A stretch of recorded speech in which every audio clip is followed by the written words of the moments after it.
Fala, seus cristãos cansados, graça e paz, a todos os santos da internet, bem-vindos à nossa série O Amor e a Justiça de Deus, onde a gente estuda aqui a lição da Escola Sabatina com esse tema. E hoje a gente vai mergulhar no último episódio dessa série, desse trimestre, que é o amor ao cumprimento da lei. A gente já começou um pouco essa discussão no episódio anterior, vendo os dois principais preceitos da lei, ou como a lei é resumida, amar a Deus acima de todas as coisas, e ao próximo como a si mesmo. E hoje a gente segue nessa discussão. Eu já quero provocar em você uma reflexão. Você já pensou como é que seria viver num mundo onde o amor e a lei andam de mãos dadas e tudo está na mais perfeita paz e harmonia? Parece uma utopia, né? Mas e se eu disser para você que é exatamente isso que Deus planejou para nós? Só que muitas vezes a gente pensa na lei como algo frio, relacionado à punição, a castigo, se você não conseguir alcançar, algo bem distante, cheio de não pode isso, não pode aquilo, algo que não tem nada a ver com um relacionamento. Mas quando a gente fala de amor, o amor ele soa muito mais livre, leve, solto, parecem antagônicos, né? Mas será que esses dois conceitos eles são realmente opostos? Imagina aqui comigo. E se a lei de Deus fosse como um mapa para uma vida plena e o amor fosse, digamos assim, o combustível que nos move nessa jornada? Seria como se Deus estivesse dizendo para a gente: olha, eu criei essas instruções para você não para limitar você, mas para que você possa ser livre o suficiente para fazer aquilo que você foi criado para fazer. O grande problema, o ponto da discussão de todo o assunto desse trimestre, é que lá no começo, Satanás ele acusou Deus de criar leis que, na verdade, limitam a sua criação. Só que a verdade é que as leis, elas justamente existem para nos dar a liberdade de sermos tudo o que nós fomos criados para ser. Quando a gente se rebela para fazer o que a gente acha que vai ser a nossa liberdade, a realidade, na verdade, mostra para a gente algo completamente diferente. Qual que foi a realidade da nossa suposta liberdade? Morte, dor, maldade, pecado. Quando todo mundo está livre para fazer o que bem entende, do jeito que bem entende, fora dos propósitos de Deus, o que a gente encontrou foi dor e sofrimento. A gente se tornou escravos daquilo que a gente pensava que era a liberdade. E era exatamente isso que Deus queria evitar com a sua lei. Pensa aqui comigo. Quando a gente ama alguém de verdade, a gente não quer o melhor para essa pessoa. A gente não quer protegê-la, cuidar dela. É exatamente assim que Deus ele pensa quando nos dá a sua lei. É um ato puro de amor genuíno. Mas como é que isso funciona na prática? Como é que a gente pode viver uma vida onde o amor e a lei, dentro do contexto de um relacionamento com Deus, se encontram de uma forma harmoniosa? É sobre isso que a gente vai conversar hoje. Então já prepara o seu coração e a sua Bíblia, abra sua mente e vamos juntos descobrir como é que o amor de Deus ele se manifesta através da sua lei e como nós podemos viver esse amor no nosso dia a dia.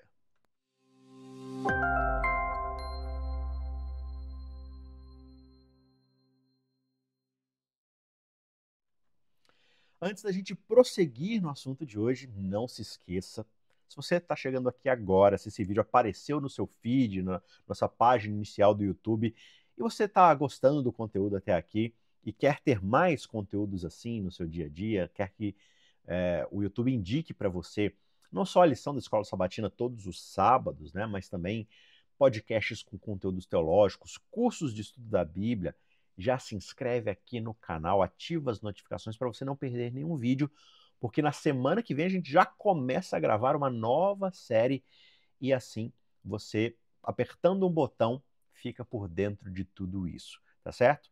E também você tem aqui na descrição desse vídeo a indicação dos nossos cursos sobre Bíblia, sobre como interpretar a Bíblia, como estudar a Bíblia, sobre panoramas dos livros bíblicos para te ajudar na sua jornada de estudo da Bíblia. Então não perca, já se inscreve aqui, assine as notificações. E se esse vídeo te abençoar de alguma forma, considere deixar o seu joinha, porque isso ajuda demais ao vídeo a ganhar relevância e aparecer para outras pessoas que precisam aprender mais sobre o amor de Deus. Tá certo? Então vamos lá. Você já pensou se Deus ele simplesmente apertasse um botão e puf, todo mundo começasse a amá-lo automaticamente? Imagina só. não haveria mais ninguém no universo inteiro que desobedeceria às ordens divinas. Ou seja, o mal jamais entraria no universo. Parece bom, né? É muito tentador. Mas será que é mesmo bom? Porque quando a gente fala em forçar a mente das pessoas, forçar a ação e o desejo e a vontade das pessoas, a gente está falando de tirania.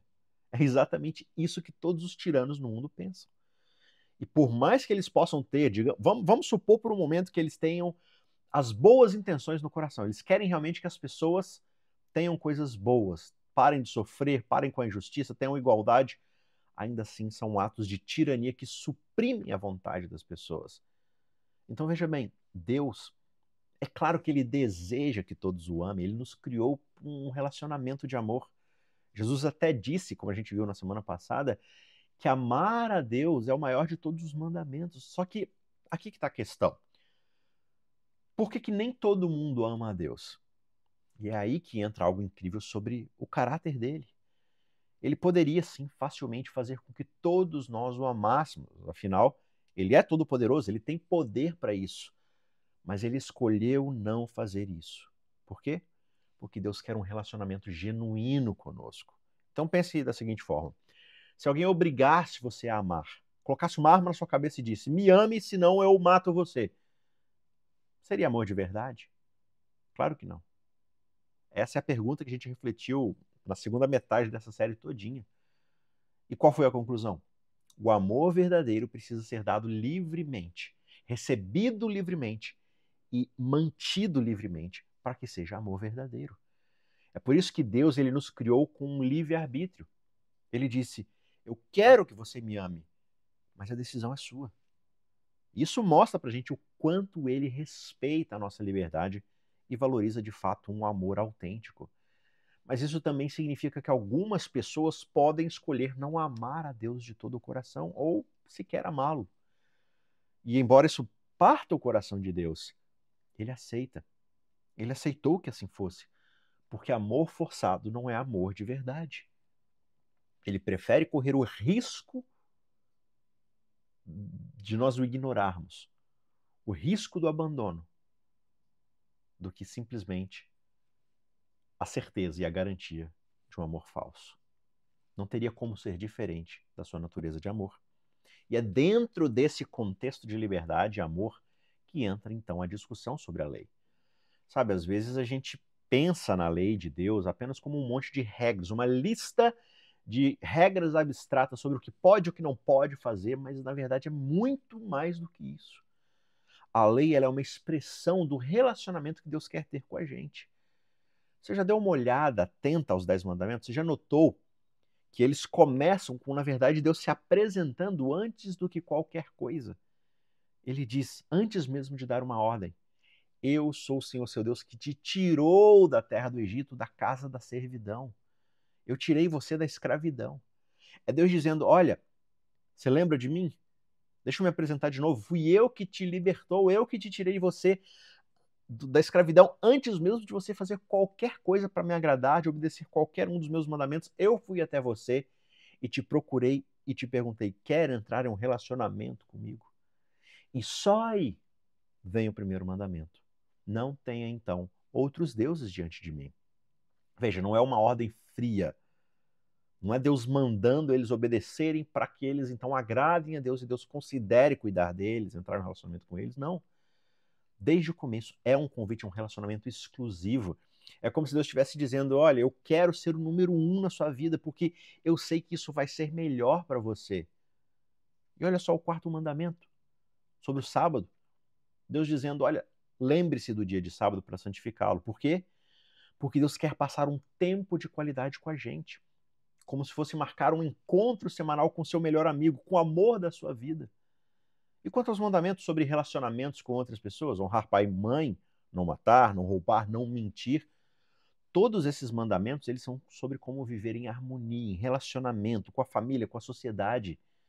É Deus nos ensinando a amar uns aos outros como Ele nos ama. E quando a gente entende a função amorosa da lei, a gente vê que essas limitações elas não são para nos tirar a liberdade, elas são para abrir um universo inteiro de possibilidades onde todos são respeitados e amados uns pelos outros, sem ferir ninguém e sem trair esse amor. Agora, talvez você já tenha ouvido alguém citar aquela frase que diz que a graça de Deus anula a lei, né? A graça veio para suplantar a lei. A gente não precisa mais da lei, a gente tem a graça. Só que não é bem assim, né? A relação da graça e da lei é bem harmoniosa, mas não da forma como muitas vezes as pessoas pintam.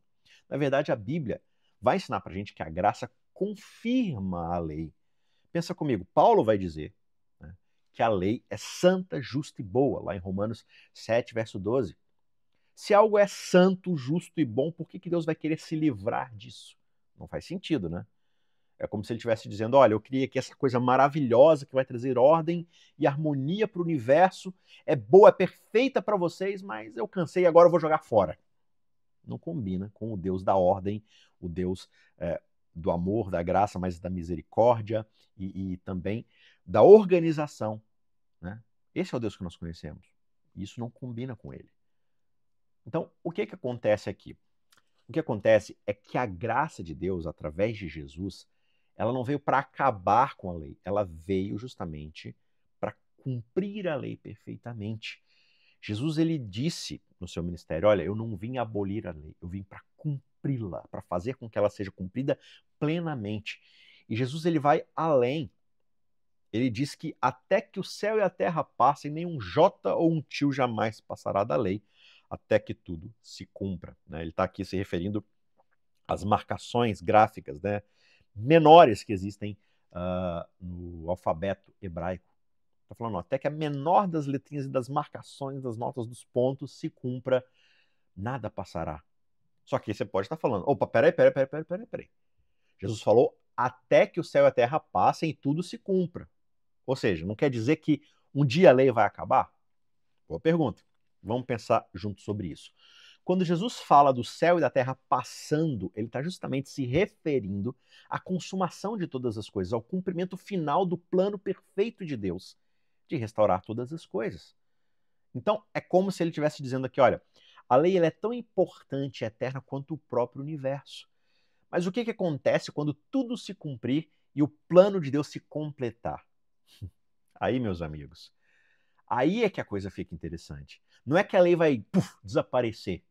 É que a lei vai se tornar tão natural para a nova criação restaurada quanto é respirar.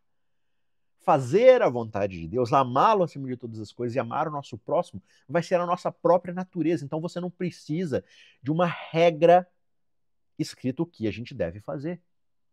E esse que é todo o conceito da lei escrita. Ela é meio que para lidar com gente mesquinha, com gente pecadora, com gente que prefere ignorar a vontade de Deus. Imagina aqui comigo um exemplo bem banal, mas só para ilustrar essa situação. Digamos que você viva num condomínio fechado, com várias casas ou vários prédios, certo? Nesse condomínio, as pessoas elas têm senso comum, ou seja, elas têm bom senso sobre as coisas. Os vizinhos se respeitam, eles sabem viver em comunidade, respeitando os outros, os limites, porque é uma comunidade fechada. Só que aí um belo dia, um vizinho novo chega, compra uma casa ou aluga uma casa, um apartamento ali, e ele não é tão bom assim de bom senso, né? E aí, num belo dia, ele resolve lavar o carro dele e ele liga o som do carro numa altura ensurdecedora com aquele tipo de música que torna a vida de todo mundo um inferno. Todo mundo sabe que aquilo é falta de educação, é falta de consideração pelos outros que moram no condomínio e não querem necessariamente ouvir a música, ainda mais naquela altura.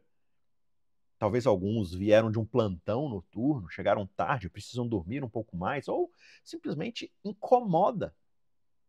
Só que como não tem uma regra escrita, publicada, visível, que proíbe som alto, esse cara acha que pode fazer isso. Ah, não é proibido, eu posso fazer. Veja, deveria ser algo natural entre pessoas civilizadas, né, apenas senso comum, não ouvir música alta que incomode os seus vizinhos. Só que agora, por causa desse um indivíduo que não respeita ninguém, o condomínio precisa se reunir e votar uma regra clara que proíba som alto. E talvez eles até tenham que colocar uma placa grande, visível, na frente das casas, informando a nova regra. Você entendeu a situação? Antes não precisava ter uma lei, uma regra para isso, porque todo mundo entendia que isso era normal. Mas agora, por causa de uma pessoa transgressora da lei, você precisa publicar essa regra. Agora, imagina comigo um mundo onde todo mundo ama perfeitamente a Deus e ao próximo. Nesse mundo, ninguém precisa de um papel escrito ou de uma tábua onde está escrito: olha, não é para matar o seu coleguinha, tá bom? Olha, não é para pegar o que é do outro. Se todo mundo ama perfeitamente o seu próximo, você não precisa de alguém te dizendo que não é para matá-lo, que não é para pegar o que é dele, que não é para dormir com a esposa, com o esposo dele, que não é para cobiçar o que ele tem. Por quê? Porque o amor perfeito torna essas coisas simplesmente impensáveis. A lei, ela só é dada ao ser humano na forma dos 10 mandamentos porque o ser humano era um transgressor da lei. Mas nessa nova realidade divina, quando os céus e a terra passarem e o plano de Deus se cumprir, a lei vai estar escrita nos nossos corações, na nossa consciência, na nossa natureza, como Deus ele promete lá em Jeremias. Então, quando o céu e a terra passarem e o novo céu e a nova terra chegarem, a lei ela não vai sumir no sentido do seu conceito, ela vai simplesmente se cumprir perfeitamente em cada um de nós.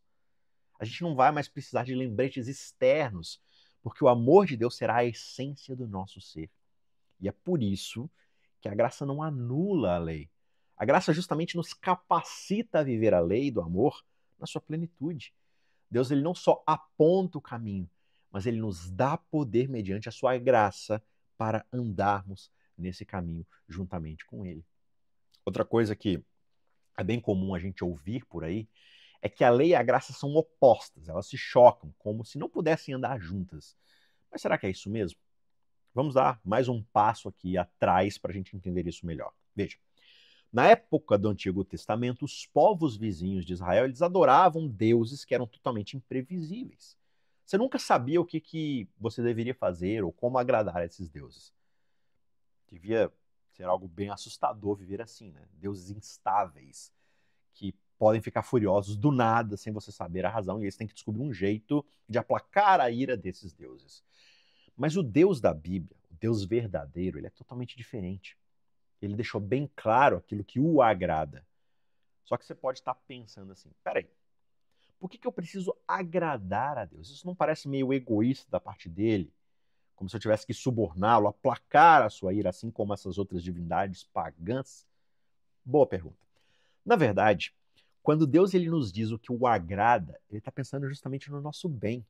O que agrada a Deus é justamente o que é melhor para nós, é ver a sua criação prosperando, frutificando, vivendo o seu propósito, tanto individualmente quanto como comunidade. Assim como um pai que diz ao filho: Filho, me agrada muito ver você estudando, ver você tirando notas boas. O pai não está sendo egoísta. Ele sabe que o estudo vai beneficiar o futuro do seu filho. Da mesma forma, Deus ele nos dá diretrizes porque ele nos ama. E ele quer o melhor para nós, para que nós prosperemos na vida que ele nos presenteou. Só que aí vem a parte mais complicada. Mesmo sabendo o que agrada a Deus, muitas vezes a gente simplesmente não consegue fazer isso, é ou não é? Quantas vezes você já se pegou fazendo aquilo que você sabe que está errado, que vai te prejudicar, que vai ferir o coração de Deus, mas ainda assim você acaba fazendo, né? É muito difícil. E é aí que entra a promessa incrível que Deus faz lá em Jeremias 31, quando ele diz: Eu porei a minha lei no seu coração, no seu interior, eu as escreverei no seu íntimo, no seu coração. Eu serei o seu Deus e vocês serão o meu povo. Pensa comigo. Isso é lá no Antigo Testamento, isso não é papo de Novo Testamento. Sim, é papo de Novo Testamento, mas não inventaram nada lá. Os antigos profetas, lá atrás, já reverberavam a vontade de revolucionária de Deus quando ele dizia que ele iria mudar a gente por dentro. Isso é graça. Não é só uma questão de seguir regras externas, mas de ter um coração transformado para viver um relacionamento genuíno com Deus. Isso até me lembra aquela conversa que Jesus vai ter lá com Nicodemos em João 3, né? Quando ele fala sobre nascer de novo, sobre uma transformação completa, não só da parte externa, mas do nosso próprio íntimo. Então a gente não está falando aqui, a Bíblia não está falando sobre tentar ser bonzinho por fora. Ela Ela está falando sobre ser transformado genuinamente, completamente por dentro, através do Espírito de Deus na nossa vida. A gente jamais conseguiria fazer isso por conta própria, porque desde o primeiro pecado dos nossos pais, a gente perdeu o nosso livre-arbítrio pleno. A gente não consegue mais fazer a vontade de Deus, aquilo que é bom por conta própria. Então é somente pelo um ato de graça da parte de Deus que a gente pode ter uma segunda chance. É justamente porque Ele escolheu nos buscar de volta que nós temos uma chance. Então veja só, a lei ela nos mostra exatamente o que Deus espera de nós, como nós devemos viver. Mas não é só isso, né? A questão é como é que nós podemos, então, obedecer essa lei, essa vontade por conta própria. Não dá. Mas a graça nos dá poder de viver assim. A graça nos habilita a sermos cheios do Espírito Santo para podermos viver a vontade de Deus. Ou seja, graça e lei não são opostas, elas são parceiras. A lei visa proteger a liberdade do ser humano. A graça é justamente o que entra em cena quando nós falhamos em fazer aquilo que fomos criados para ser. E, novamente, a gente pensa na graça como oposta à lei porque a gente continua pensando na lei como simplesmente essa lista de regras. Mas como a gente falou aqui, é muito mais do que isso. Paulo vai dizer para a gente em Romanos 13:8 que quem ama o próximo cumpre a lei, ou tem cumprido a lei. Ou seja, o amor não é só uma parte da lei. O amor é o seu cumprimento pleno. Veja, amar é um mandamento divino. E a gente só pode ser capaz de amar verdadeiramente como Deus nos criou para amar, porque Cristo nos amou primeiro, quando a gente ainda era pecador. Isso é graça, é o grande presente dado por Deus. Mas o que significa, então, amar de verdade? E Jesus nos dá uma pista quando ele fala sobre os aspectos mais importantes da lei, lá em Mateus 23:23, como a gente viu na semana passada. Ele menciona a justiça, a misericórdia e a fidelidade. Não é só sobre seguir regras, é sobre como nós tratamos as pessoas e como vivemos a nossa fé no dia a dia, de forma prática. Pensa, por exemplo, no mandamento do sábado. Lá em Deuteronômio 5, a gente vê que o sábado não é só sobre descanso, mas sobre liberdade, sobre justiça, sobre dar descanso ao outro também.